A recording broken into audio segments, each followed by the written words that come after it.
Hello everyone and welcome to the Anime Board. I'm Brian, your host, and happy Valentine's Day! It's time for Love and Rom-Coms, which means it's time to talk about one that I have not talking about in far too long. My favorite rom-com, The 100 Girlfriends Who Really Love You. You may have never heard of this, but I cannot recommend it enough. I review each volume as they come out in English, so you can find those videos on the channel, but you should read this for yourself, truly.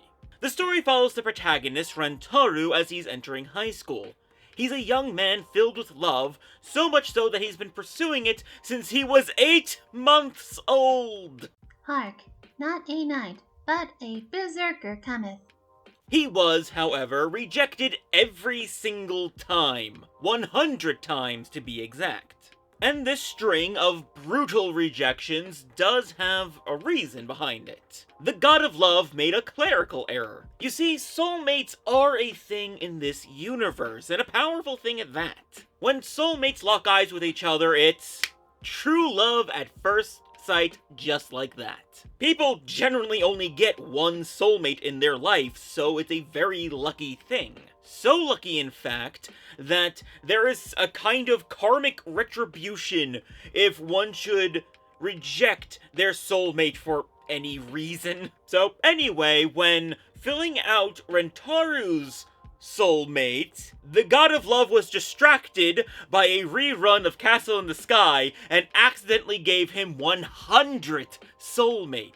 And I can't really blame him. Castle in the Sky is a great movie. So now, after going through his 100 rejections, Rentaru is now set to meet 100 soulmates. And he is armed with the knowledge that if he rejects any of them, the karmic backlash will be catastrophic. Though, honestly, that is quite the unneeded plot point based on how Rentaru is characterized, especially in the first volume. It is admittedly almost never brought up past the first volume, once or twice, but it's because, like I said, Rentaru is a boy filled with love, and it's a very genuine and earnest love. He would never do anything to spurn the affections of someone that he loves. It's just not in his DNA. This means we have a bona fide harem on our hands, and we start off immediately with 2 girlfriends. The cute and way too horny Hakari Hanazono, and the perfect tomboy tsundere Karane Inda. The two immediately start fighting over him because of course, but it's Rentaru's earnestness that wins them both over to agreeing to a throuple.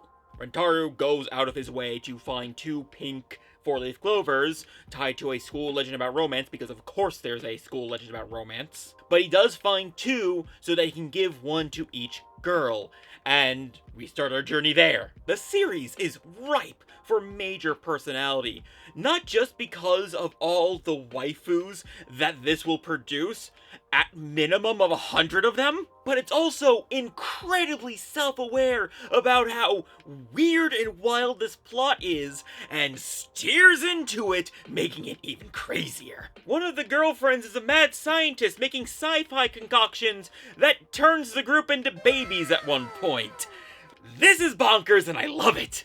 The zaniness and the heights of comedy that the writer Rikitu Nakamura reaches is unprecedented and is only matched by the amazing art. Yukiko Nozawa masters cuteness and sex appeal in a majesty of talent.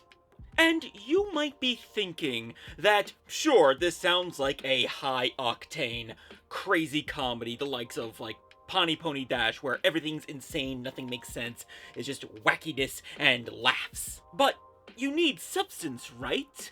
It's got to be meaningful. There has to be some kind of depth to it in order for me to be praising it as one of my favorite rom-coms like I am. And you're goddamn right! We catch a glimpse of it with Rentaru finding the 4-leaf clovers, but overall, this entire manga has a very serious heart to it that ties it all together. And it is prominently shown in the first volume as well, when we meet the third girlfriend, Shizuka Yoshitomo. She's a small and mousy girl that has trouble speaking. She physically can speak, it's a mental thing. So, to communicate, she uses her favorite book, which she knows so well that she's quickly able to flip to the page that she wants and point to the line of text that conveys her thoughts. This is, of course, incredibly inconvenient and awkward, and she gets a lot of scorn for it, but of course, not from Rentaro. Our main man goes out of his way, not even being asked, to program a text-to-speech app specifically for this book so that Shizuka can communicate far more comfortably. He knew that she was his soulmate at the time, but they weren't dating yet, and he likely wasn't even going to be asking her out, because that would just complicate things, and if neither of them make a move, there's no rejection to worry about. He's just genuinely a really nice person, a caring person, and I love that they showcase this rather than just saying it.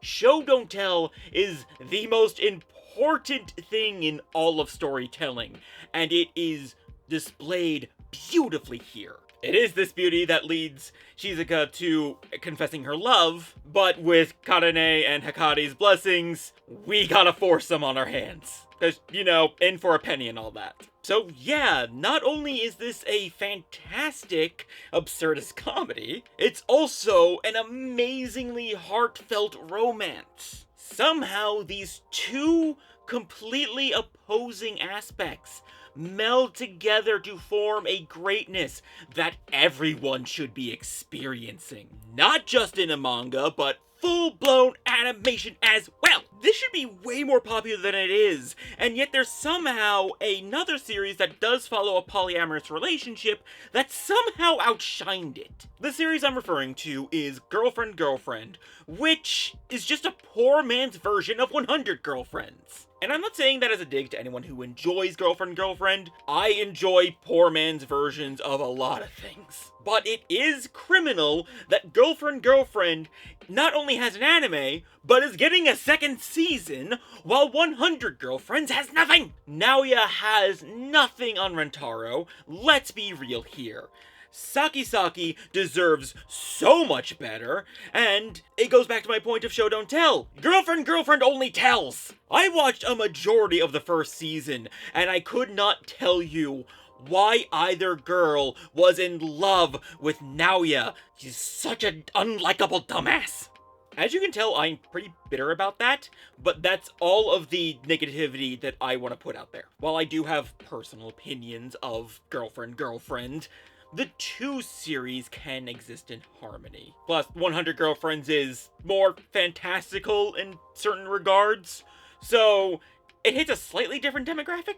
My point is that 100 Girlfriends is just criminally underrated and deserves far more love and attention. So I'll leave you to check out the 100 Girlfriends who really love you, so you can check out what you're missing. And if you are already a fan of this manga, it is super important that you like this video and leave a comment. You don't even have to subscribe to the channel. Yes, I would appreciate that greatly, but it is more important to spread the word about 100 Girlfriends.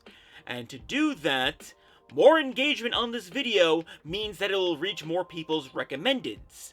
More people need to know about it, and it needs to become an anime. Together, we can make the Rentaro family proud! And with all that said, thank you so much for watching, and I'll catch you next time in the void! Later.